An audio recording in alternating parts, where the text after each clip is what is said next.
bridge. Welcome, new captain. When I was starting Honkai Impact 3 weeks ago for the first time, I was overwhelmed. I've been looking up starter guides, but most of them explain crystal spendings and what every button does. Don't get me wrong, this is important as well, as the UI is especially overwhelming in the beginning, but it hasn't really helped me answering my questions. So here are 5 tips and tricks for actual beginners from my own recent experience.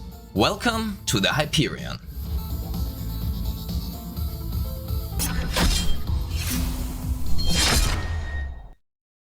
You will receive quite a few XP starter chips, which will grant you 50% bonus experience on stages.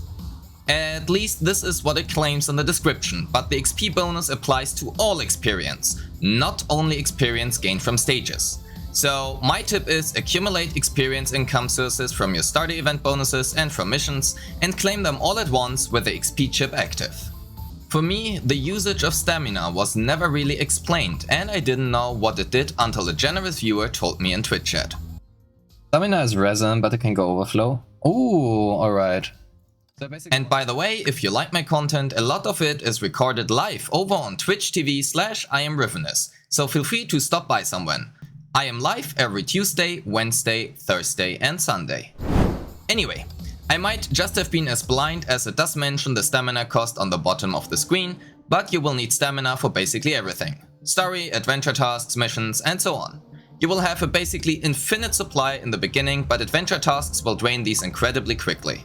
So do spend all of your stamina every day, if you can, but be careful with adventure tasks. Quite a few videos have been recommending to spend your crystals on the starter event banner, which will only be available to you during the first 60 days. Personally, I've only been interested in the Herrscher of Sentience, and I spent not only all of my free crystals on that banner, but also had to pull out my credit card to get her, which have been a total of 190 pulls. That is equivalent to 53,200 crystals or about 660 euro for the single character I wanted. So in hindsight, I would recommend to save your crystals for a supply which features the character you want and guarantees you that one within 100 pulls. But if you want to see more Honkai or Genshin content from me, clicking the subscribe button below does not cost you any crystals or primogems, and the like button is free as well. Not getting a Sensei. Oh boy. Hidden in the depth of the overwhelming UI, there is a feature called Sensei. And it provides you with a good amount of experience, crystals and materials, which you probably don't wanna miss out on. So my recommendation is do look for a Sensei early, and also a Sensei is there for you to answer your questions and help you out. So this feature will also help you getting into the game more easily. I'm gonna be honest, I think Honkai's introduction for new players is underwhelming at best, so if you don't know what a trauma is, just as I didn't, head over to the tutorial stages where they will actually explain things to you. And trauma basically means debuff, which is also what the tutorial stage is called. And last but not least, here are some bonus tips and tricks I have had to learn as someone who came from Genshin and has had no idea because Honkai does not explain these things to you early enough or at all. So stigmatas are equipment, or in Genshin terms artifacts. They are not characters. For some that might have been obvious, as it does mention 2 and 3 set bonuses, but for me it did simply look like a character. They even have names like ones.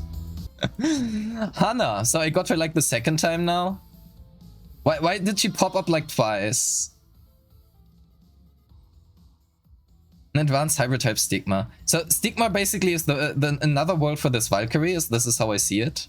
The number one thing that I would do when I start Honkai would be to go and straight up check out the YouTube channel and learn heaps about the story, the characters, the lore and all that kind of stuff. There is a range of tutorial videos on there as well. Don't forget to check those out, that is so helpful. And that wraps up the video. I did not want to cover the same points as everybody else does already, so feel free to check out some other content creators on YouTube. If you think I have missed something crucial or you just want to give some feedback, let me know in the comments below. And that being said, thank you so much for watching and see you in the next video.